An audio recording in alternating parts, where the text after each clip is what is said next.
The discovery of Tutankhamon's intact tomb was the greatest archaeological find in history. King Tut became a household name. Everyone knows about his golden treasures.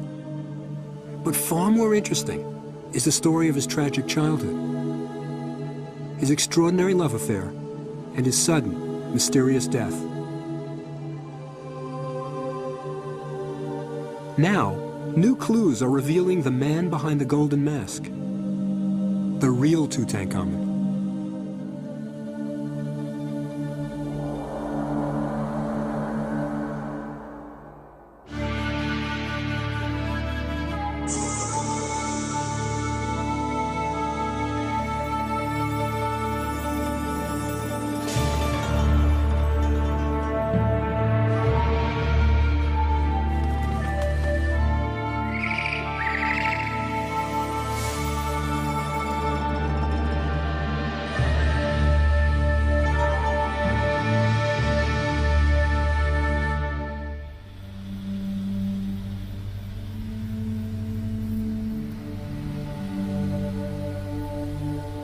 The ancient Egyptians were compulsive about recording their heritage. They wrote everything down: battles, captives, offerings made to temples, and most important, their kings.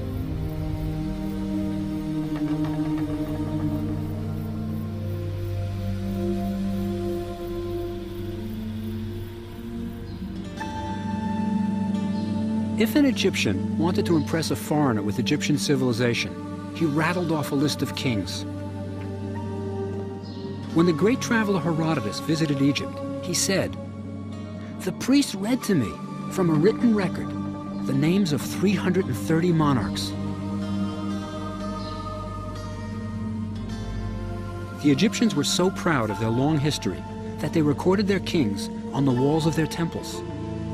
The best preserved of these lists is in the temple of Seti I at Abydos.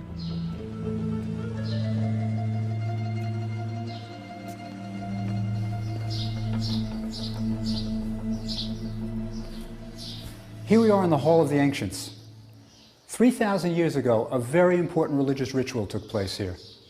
Seti I, by reading the names of his ancestors, assured they would receive nourishment in the next world. Here's Seti. And this young man with the side lock of youth, he's a prince named Ramses. He'd grow up to be known as Ramses the Great. In his hand, he's got a papyrus roll. He's reading the names. And here are the names of the kings. They go from Mena, the founder of Egypt, to Seti himself. Each name is in a cartouche. It's an oval made out of rope that magically encircles the pharaoh's name. A little bit of magical protection always helps. Above, it tells what's going on. It's a prayer for the dead. May Ptah Soker Osiris, Lord of the tomb, who is in Seti's temple, may he give offerings to the kings of Upper and Lower Egypt, from the Lord of the two lands, Seti I. May they have bread, beer, clothes, alabaster, everything they needed. And here are the names of the kings who would receive these offerings. Here's Cheops, the builder of the Great Pyramid. Down here, Amenhotep III. He ruled during the period of Egypt's greatest prosperity. But there's a problem right here. The name of the king that the world knows best is missing. Where is Tutankhamun?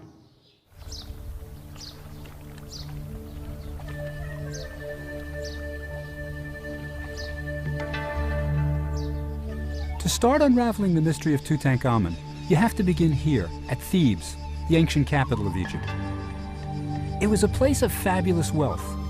Tributes flowed in from the Near East, gold from the south. Egypt was at its peak, the result of more than 1,000 years of stability. For centuries, the same gods were worshipped, the Nile regularly overflowed its banks, and the pharaoh's military exploits ensured continued prosperity. The Greek poet Homer wrote, "Thebes of Egypt, where the greatest possessions lie up in the houses. Thebes of the 100 gates, 200 fighting men came forth to war, with horses and chariots." It was an incredible place. And at this moment, when Egypt was at its greatest, the pharaoh Akhenaten had a powerful religious conversion.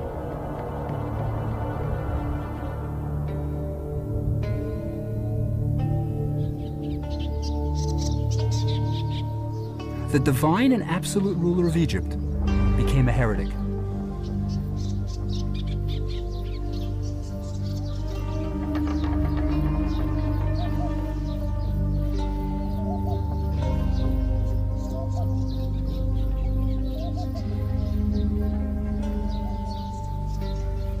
Out went all the old gods, replaced by only one, the sun god, Aten.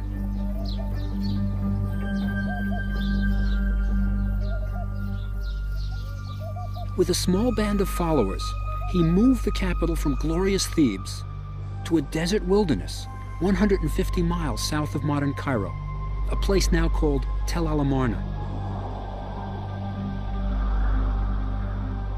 It was here, during the most unique period in Egypt's 3,000-year history, that Tutankhamon was born. The pharaoh Akhenaten began to build his new city by placing boundary markers to define its limits. On them he proclaimed that there was only one god, the Aten, the sun god.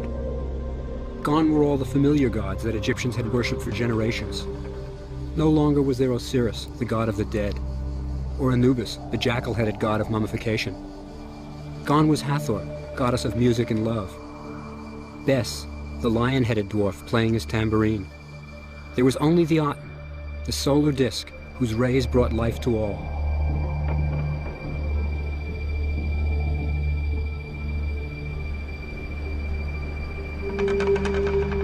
This was the religion into which Tutankhamon was born.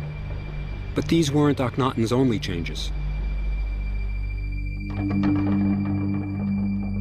Overnight, the style of art changed from formal to naturalistic.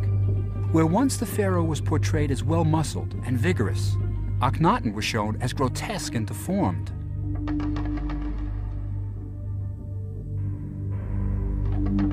Never in Egyptian history had a pharaoh been portrayed like this. His statues show an elongated face, swollen breasts, bulging thighs and spindly arms.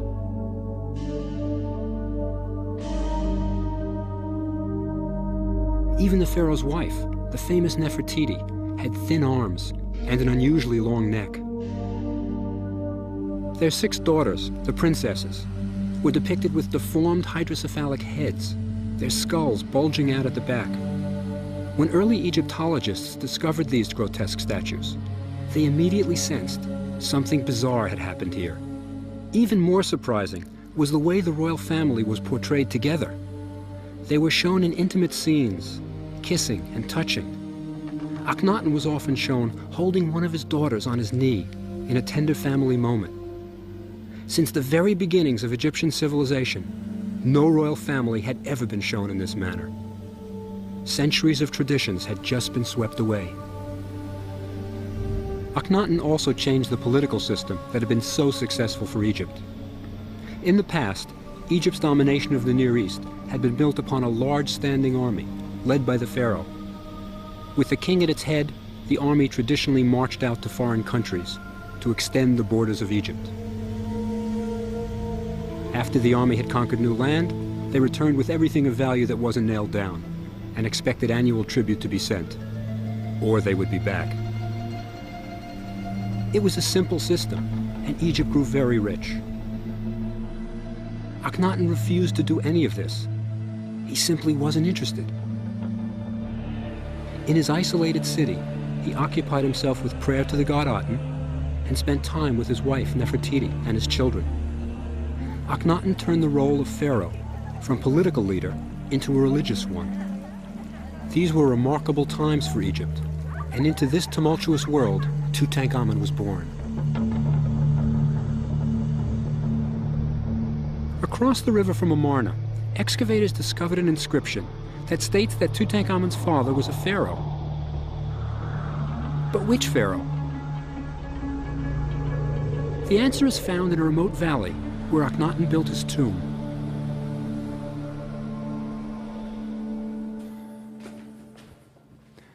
This is where we're going to get our first glimpse of the real Tutankhamun, the man behind the golden mask. It's on this battered wall. It's really hard to look at, but you'll see clues that are absolutely unique in Egyptian history. It's a scene of the death of a royal person. If you can see this baby up here, she's on her nurse's hip. And over here, you have a fan bearer. That means it's a royal birth. And here, Akhenaten and Nefertiti. They're mourning. They're throwing sand on their head. Traditional ancient way of showing mourning. Here's the bed on which the princesses died. And here she is. The death of this princess enabled Geoffrey Martin, one of the world's greatest Egyptologists, to make an important breakthrough.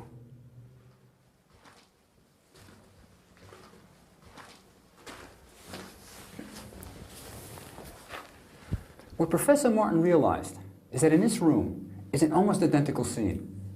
We have the mourners. Here's one bending down, grabbing sand, throwing it in her face. But this time, it's not the death of one of the princesses. It's the death of a wife of Akhenaten, a minor wife, Kia. And Martin suggests that the baby that's born is no less than Tutankhamun. This is where the life and story of Tutankhamun begins. For Tutankhamun, growing up in the secluded city, life must have been very pleasant.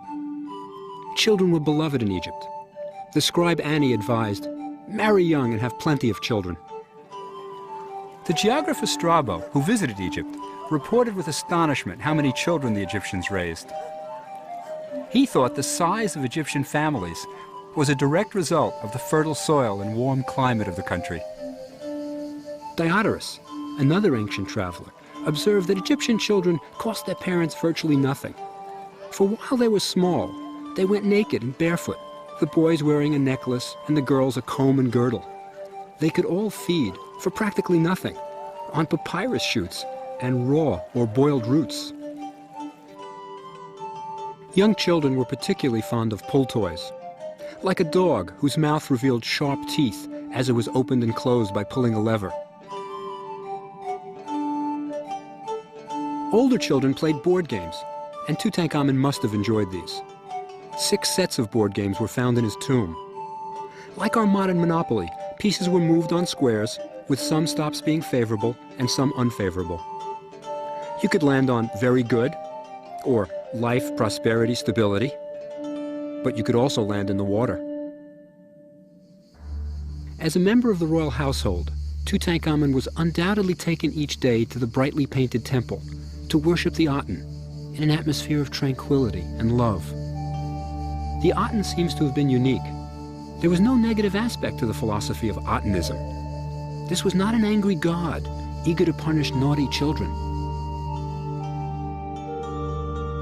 From the contents of Tutankhamun's tomb, we gain a few glimpses of the young king's personality. He was apparently fond of wine, for he was buried with nearly 36 jars of fine wine. The jars are labeled as to the vintner, vineyard, and year of bottling. Many of the bottles are labeled from the estate of Tutankhamun. Most are dated to year 5 of his reign, so this was probably a vintage year. Only 4 of the jars were labeled sweet. The boy king liked his wine dry.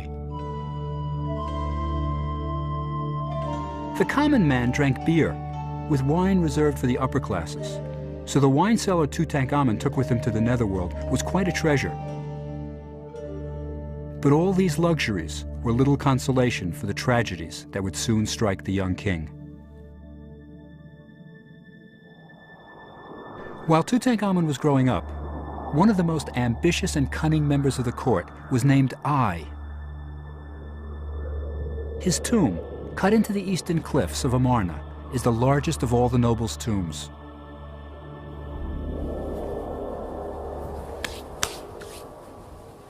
Here are Ai's titles. They're really interesting. The first one is the god's father. Now, the god is Akhenaten, but he's not literally his father. It means he's very close to the pharaoh. The second one is my favorite. It's fan bearer on the right-hand side of the king, which means he's literally Akhenaten's right-hand man. And there are other titles. This one here, overseer of the horses. Now, if you want to see how I got these titles, that's over here. Now, here's our man Eye. And the hand, that's a position of worship. So he's worshiping the one God permissible here. He's worshiping the Aten. Behind him is Mrs. Eye. She's got a beautiful wig on, cone of incense on her head, and her hands are in the same position. They're both worshiping the Aten. Now, if you want to see the rewards that this brings, come over here.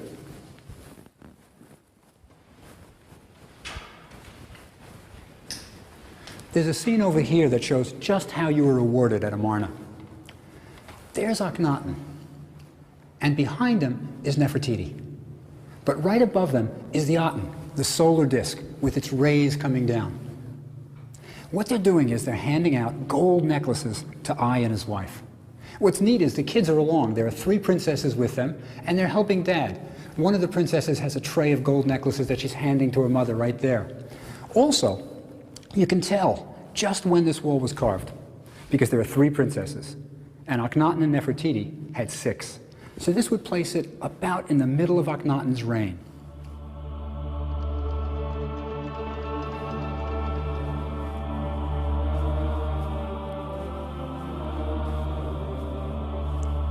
Like everything else at Amarna, there's a mystery here too.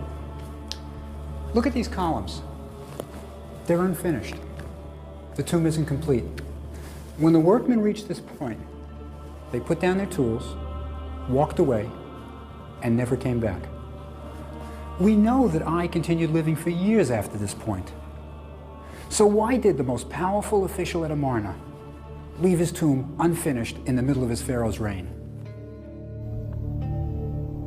The reason Eye stopped work on his tomb is that all was not well at Amarna, and Eye had no intention of living out his days there. Akhenaten was a religious leader, but economically and politically, Egypt was going downhill quickly. Foreign territories were lost, Egyptian ambassadors wrote that they were no longer respected, and the army was in a state of disrepair. Even the new religion was not a success. People missed their old gods, and Akhenaten and Nefertiti were forced to bribe the residents of Amarna to appear to be faithful. In the 17th year of his reign, Akhenaten died under unknown circumstances. Sometime before Akhenaten's death, Nefertiti ceases to be mentioned, and we can only assume that she died as well.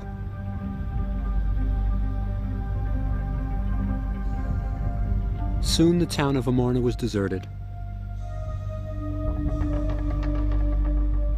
One indication of just how badly everyone wanted to forget the Amarna episode is that the famous bust of Nefertiti, one of the greatest works of art in the history of the world, was left behind on the sculptor's shelf.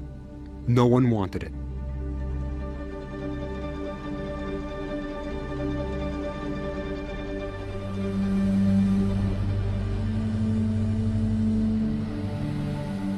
Egypt was now without a king or queen.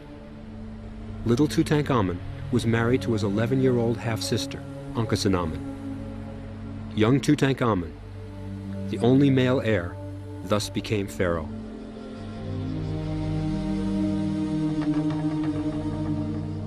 Akhenaten's revolution was simply too much of a change for conservative Egypt.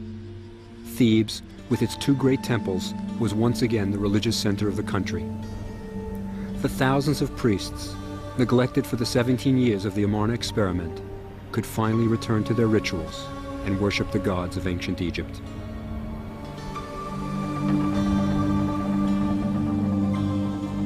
Tutankhamon, accompanied by his new wife, Ankhesenamun, took up residence in the palace of his ancestors. Imagine what it must have been like for the young boy to be uprooted from the only home he had ever known and brought to a city he had never seen. It's hard to believe, but this was once a palace of dazzling beauty. It sprawled for 80 acres. There were gardens, lakes. But the reason it's in ruins is this: mud brick. Most of ancient Egypt was built out of it. Temples, tombs had to be built out of stone to last for eternity. But a palace just had to last a lifetime. In this throne room, an 11-year-old orphan began his reign as king of Upper and Lower Egypt, lord of the two lands, Tutankhamun. But clearly, young Tutankhamun wasn't making the state decisions. Almost certainly it was I, promoted to the role of vizier, the highest office in the land, who was determining the fate of Egypt.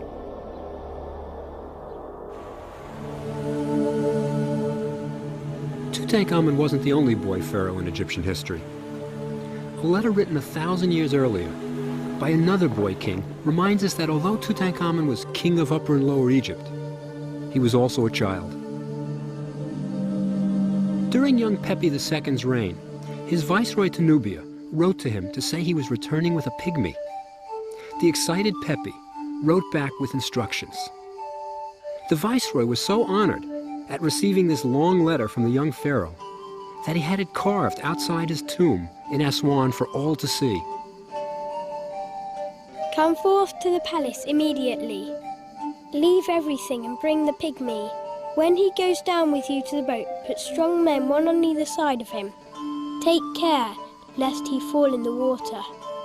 When he sleeps at night, appoint trusty people to sleep with him in his tent. Inspect him 10 times a night. My Majesty wishes to see this pygmy more than the produce of the Sinai and Punt. He may have been a pharaoh, but he was still just a kid. In their young lives, Tutankhamun and his wife Ankhesenamun had seen more than their share of tragedy. They must have clung to each other during the devastating aftermath of their father Akhenaten's death. And after his death, there's no mention of Queen Nefertiti, who probably died about the same time.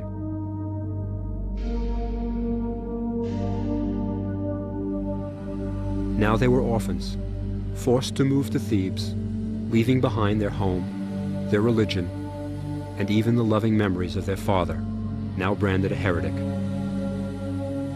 From the objects found in Tutankhamun's tomb, it would seem as if the young couple were inseparable. One of the most touching pieces found in the tomb was a small golden shrine that once housed a statue of Tutankhamun. Each of the scenes on the shrine shows Ankhesenamun in the role of a loving, supportive wife. The vignettes show the royal couple in scenes of intimacy. They're touching. As Tutankhamun hunts, Ankhesenamun holds his next arrow. Tutankhamun pours perfume on his bride's hands. Obviously, they're devoted to each other and enjoy being together. For political reasons, their marriage ceremony took place when they were still children, but a real bond of affection between husband and wife clearly existed. The shrine was probably commissioned by Ankhesenamun as a gift for her husband. In a sense, it was a love letter written in gold. They were a magical couple, and in the tomb was a magical lamp. That was their special secret. The alabaster vessel has nothing painted on the outside, nor on the inside. But when it is lit, the young couple appears. The trick is that there's a second, smaller cup carved to fit inside, on which the couple has been painted. So it can only be seen when the lamp is lit and becomes translucent. Magic toys must have provided welcome relief for the young boy king, for all was far from well in the court of Tutankhamun.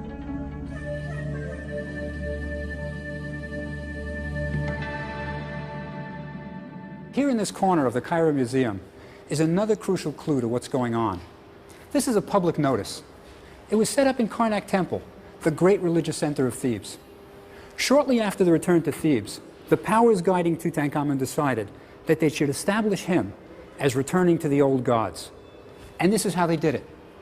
These 3 lines of hieroglyphs up here, they tell a horrible story. What it says is the gods and goddesses of Egypt, from Elephantine Island to the marshes of the Delta, had been abandoned. Their shrines had fallen into disrepair and were overgrown with weeds. The country was in confusion. The gods had forgotten this land. What they're basically doing is blaming Tutankhamun's father for the horrible state Egypt has gotten into. Now, when this stela was erected, Tutankhamun was probably 12 years old. These aren't the words of a 12-year-old boy. Someone was blaming his father for the ills of the world. Think about how he must have felt. He must have felt horrible.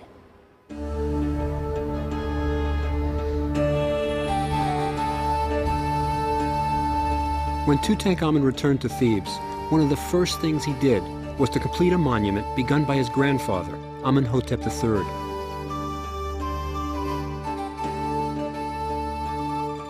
Here at Luxor Temple, Amenhotep had built a colonnade, but he died before it could be decorated. The scenes Tutankhamun chose are of the most important and traditional festival in Thebes, the Festival of Opet.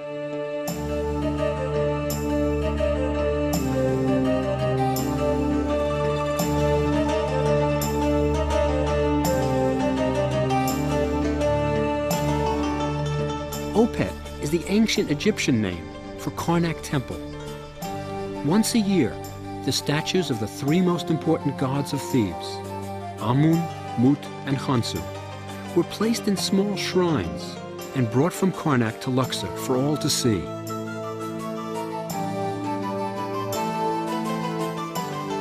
There were processions, tables piled high with joints of meat as offerings to the gods.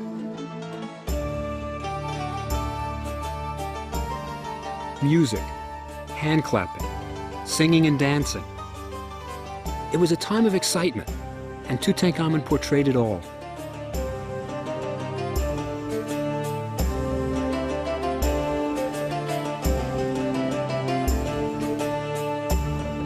He too participated and had himself shown making offerings to the gods, and he would have had his name carved all over the place.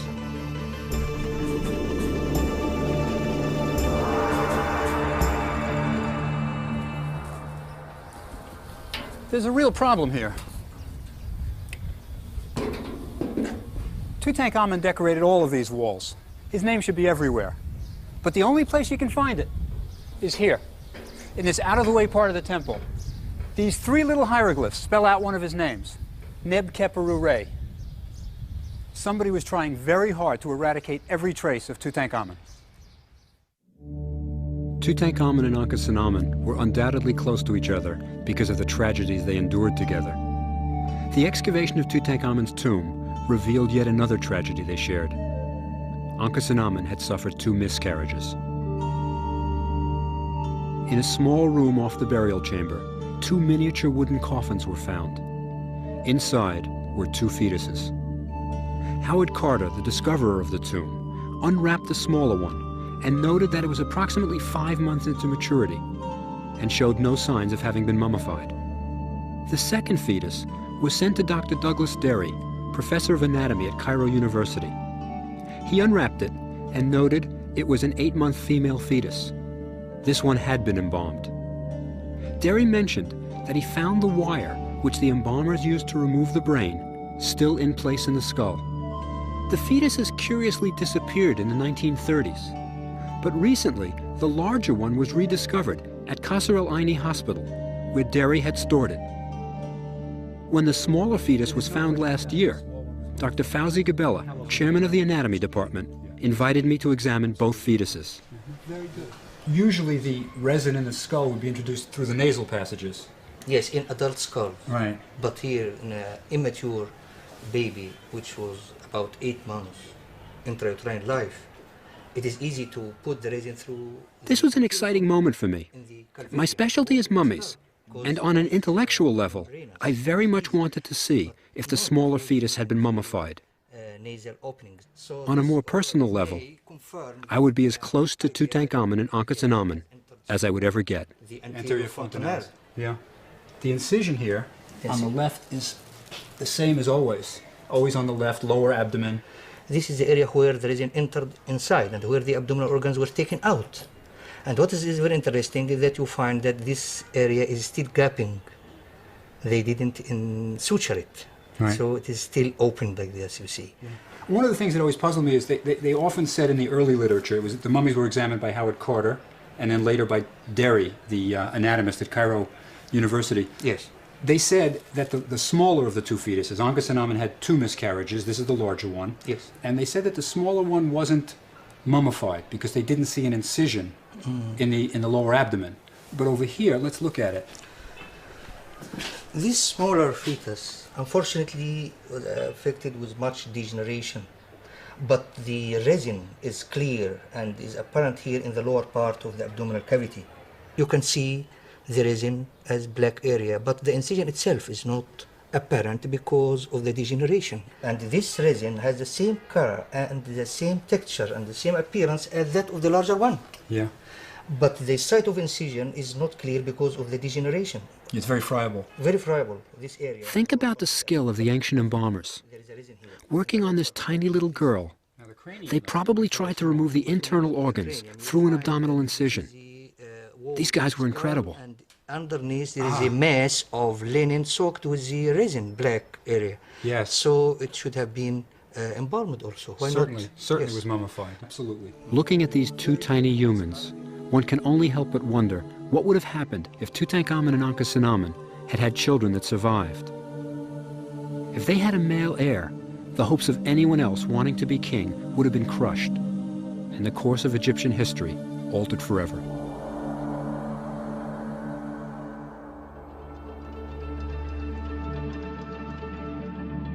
Lurking in the shadows was the boy king's worst nightmare. Shortly after Tutankhamun was crowned king, I became vizier of Egypt, the equivalent of prime minister. He undoubtedly had a strong influence over Tutankhamun and the decisions he made.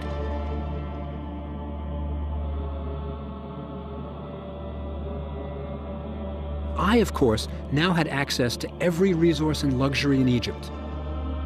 He would have held lavish banquets, with musicians and servants attending to his every wish.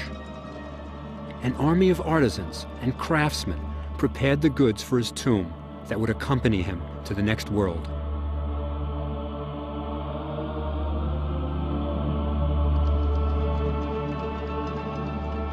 In addition to advising the king and dispensing justice, the vizier had another extremely important power.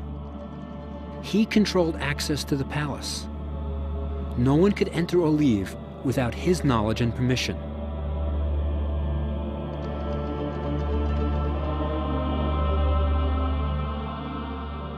Among Ai's servants, there were undoubtedly those who would do evil as easily as good.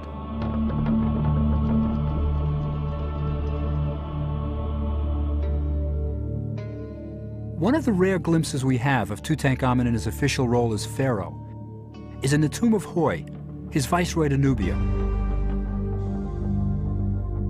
Here we see the young king carrying out his official duties on his own.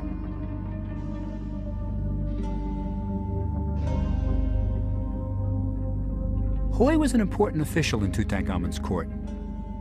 His job was to keep the gold flowing from Nubia into Egypt. The ancient Egyptian word for gold was Nub, so Nubia, today's Sudan, was the place of gold.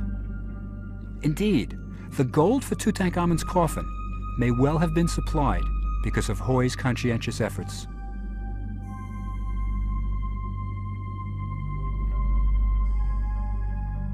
The walls of Hoi's tomb tell the story of his job. Hoi took the oath of office and then received the official seal with which the gold shipments would be stamped.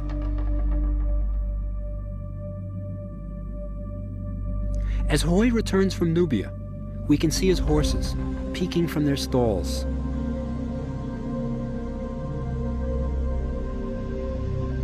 His tomb decoration is dominated by Nubians, bringing tribute to Tutankhamun.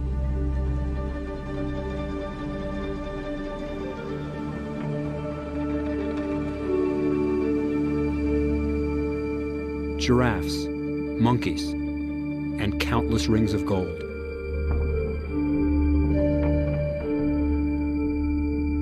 By the time Hoi was buried, Tutankhamun was a young man coming into his own, capable of thinking for himself, and perhaps no longer willing to be manipulated by his powerful vizier, Ai.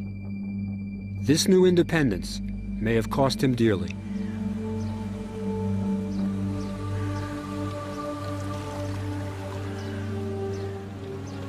Then suddenly, mysteriously, aged only 20, Tutankhamun died.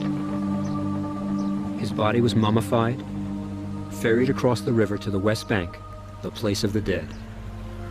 And there he was buried, with the other pharaohs of Egypt, in the Valley of the Kings.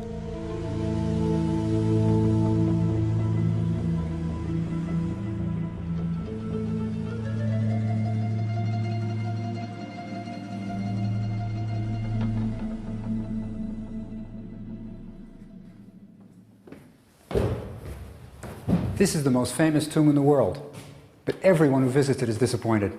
It's not much, is it? But nobody expected Tutankhamun to die so young. They didn't have time to prepare a proper tomb, but there are still wonderful things in it. Like over there, Tutankhamun's still here, in that sarcophagus. Isn't that neat? He's the only one they left in his tomb. And there are other wonderful things, the paintings. If you know how to read them, they'll tell you about the burial of Tutankhamun. It took 70 days to mummify the body, and that's all the time they had to get everything ready for this tomb. They had to get the coffins, the furniture, the sculptures, everything had to be here. And they had to do religious rituals, but they also had to select a new king. And that was a problem. Tutankhamun didn't have any sons, and the only living royal person was Ankhesenamun. But the wall here, it shows the day of the burial. Here's the mummy of Tutankhamun. He's on a funeral sled, and those 12 guys there, they're pulling him to this tomb. The little white headbands, that's for mourning, and these are the officials of the palace. But you know who's not there? I. He's over here. Look carefully at what he's wearing. He's got a leopard skin on. That's the sign of the high priest. And I is acting as the high priest, performing the opening of the mouth ceremony on Tutankhamun. He's going to give him life and breath for the next world. But look again, that's not all he's wearing. On his head is the crown of the pharaoh. And the cartouches above his head, they have the name of I. I has become pharaoh. He succeeded Tutankhamun. How did I, the commoner, become pharaoh? Ankhesenamun must have been heartbroken by the sudden death of Tutankhamun, her young husband. Their relationship had been forged as young children, sharing the tragic aftermath of Amarna. Through all the turmoil and changes, they had always had each other as loving confidants.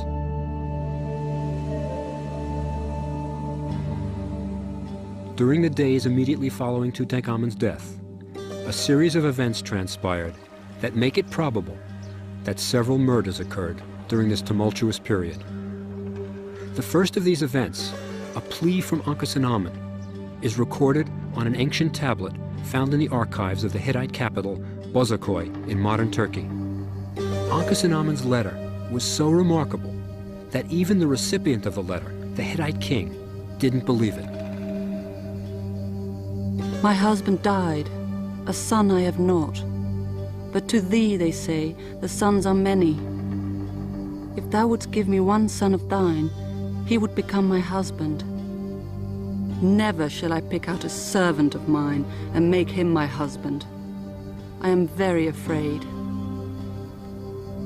Why should Ankhesenamun be asking for a husband to be sent from outside the borders of Egypt, from the Hittites, a traditional enemy of Egypt? The Hittite king refused, thinking it was some kind of a trick. Desperate, Ankhesenamun wrote again. Why do you say they may try to deceive me? If I had a son, would I write to a foreign country in a manner which is humiliating to myself and to my country?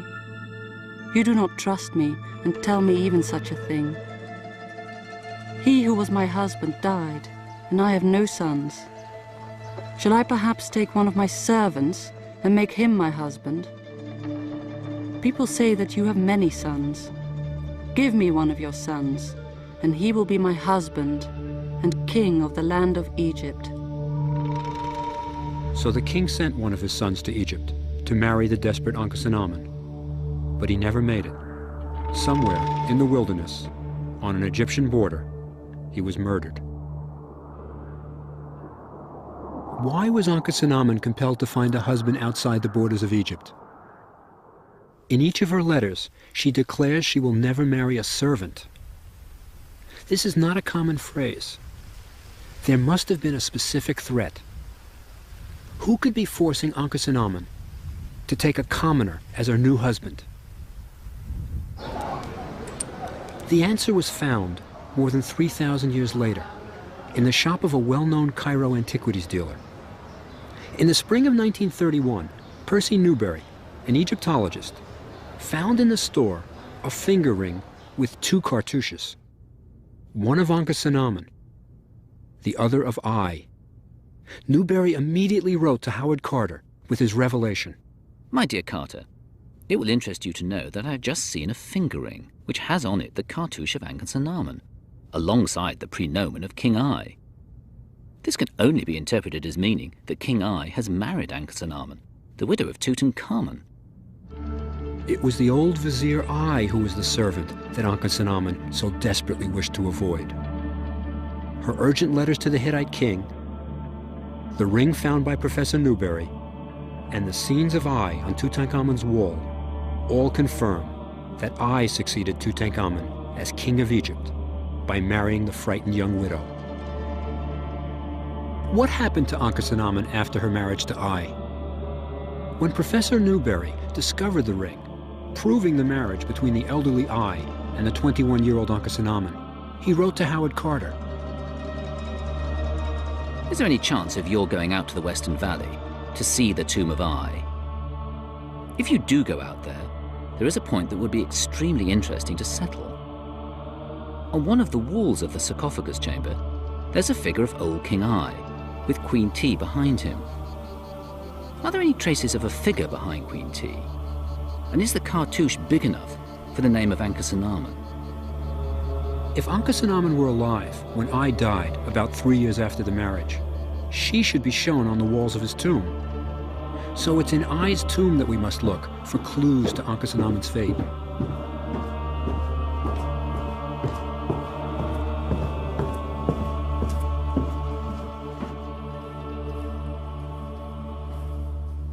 I had several scenes painted on the walls of his tomb.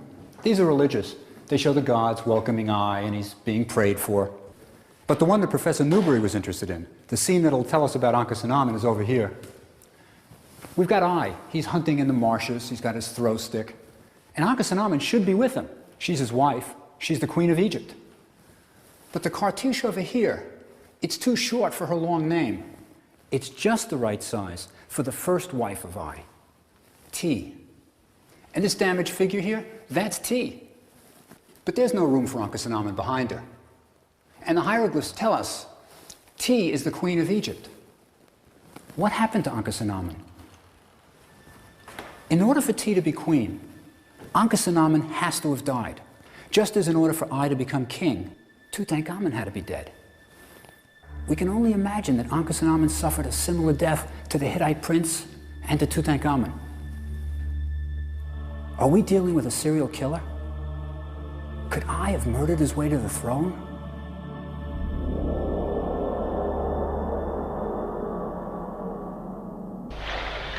In 1968, another clue in the mysterious death of Tutankhamun fell into place.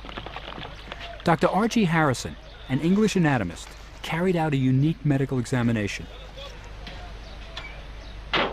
Egyptian authorities had granted special permission for the sarcophagus of Tutankhamun to be opened for the only time since the 1920s.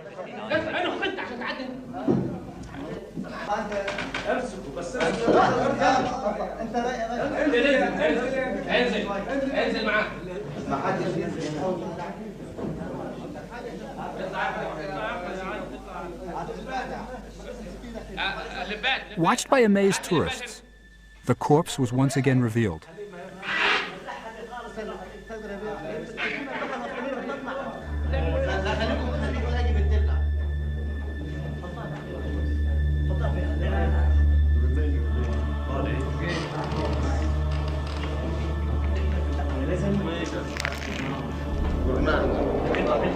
By now, portable X-ray machines were available, and for the first time, the body of Tutankhamun was X-rayed.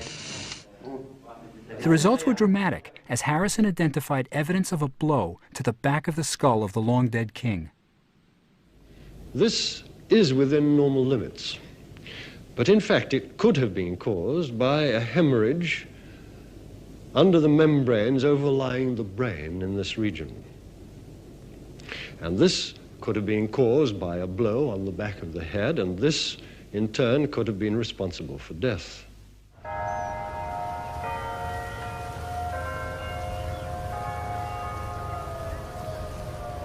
Now, no one had looked at Tutankhamun's x-rays since Harrison studied them more than 30 years ago. So I decided to get hold of a copy and took it to a well-known radiologist at my school, the C.W. Post campus of Long Island University.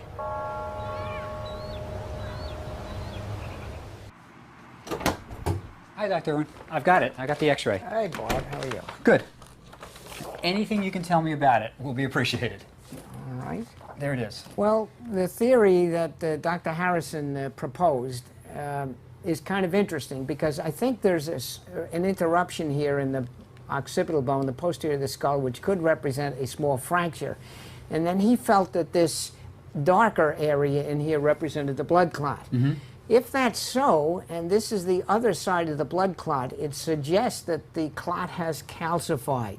Now, that would mean that this has been there for quite some time, a matter of maybe several months, and you'd have to be alive during that period of time in order to get that calcification. So if Tutankhamun received a blow to the back of the head here, he would have lingered, not dying immediately. If this is a blood clot, as proposed, right. That's now, true. He would have to have lingered for quite a while. What would his state of consciousness have been? Would he have been unconscious, probably, or? Initially, he might have even been able to function somewhat, but certainly with a clot this size in the confined area of what we call the posterior fossa, the back of the skull, this causes really a massive pressure on the midbrain and the cerebellum area. And he certainly could have been unconscious, and then unconscious for quite a while in order to develop the calcification. Interesting. What can you tell me about the position where he was hit? What position would he have been in when he received this blow to the back of the head? Is there anything you can... Well... Is it a normal place to receive a blow to the back of the head? Or? Not usually. It's pretty close to the base of the neck here. We have a mannequin over here, and perhaps I could show you on the mannequin. Yeah. Now, if he was lying down like this, the blow would have had to come right about here. The neck comes into this area, and the base of the skull here comes here. There's a skull over here, if I could. And if we put him in about this same position, the neck, the cervical spine, would be here. Right. And that area where we think is the fracture is right across here. So the blow would have had to come something like this. So he could have been sleeping in a prone position when the blow was delivered. That's true, or he could have had his head this way and been struck like that. Then perhaps goes into unconsciousness, might even last for a month or two that way, and then dies as a result of that blow. Correct, correct. Interesting. Thank you. That's great. Thank you. Okay. Our new X-ray evidence suggests that I may have in fact had several months to plot his bid for the throne.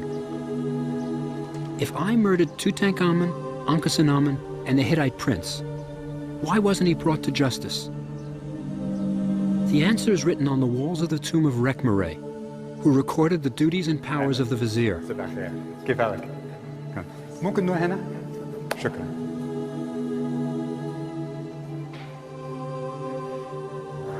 ممكن هنا؟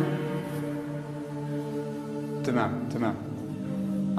Here's the key. Let no one judge in the hall of the vizier. It is he who should punish the wrongdoer. In other words, no one punishes the vizier. We don't have a smoking gun, but what is clear is that Tutankhamon, Ankhesenamun, and the young Hittite prince all had to die within a few months for I to become pharaoh. It was I, as vizier, who could arrange for Tutankhamon to be murdered in the palace. It was I who could arrange for the young Hittite prince to be killed on the borders of Egypt. And it was I alone who could force Ankhesenamun to marry him and then have her murdered. This strange sequence of events that occurred in Thebes 3,000 years ago was all to the benefit of I. In the end, I's efforts brought few rewards.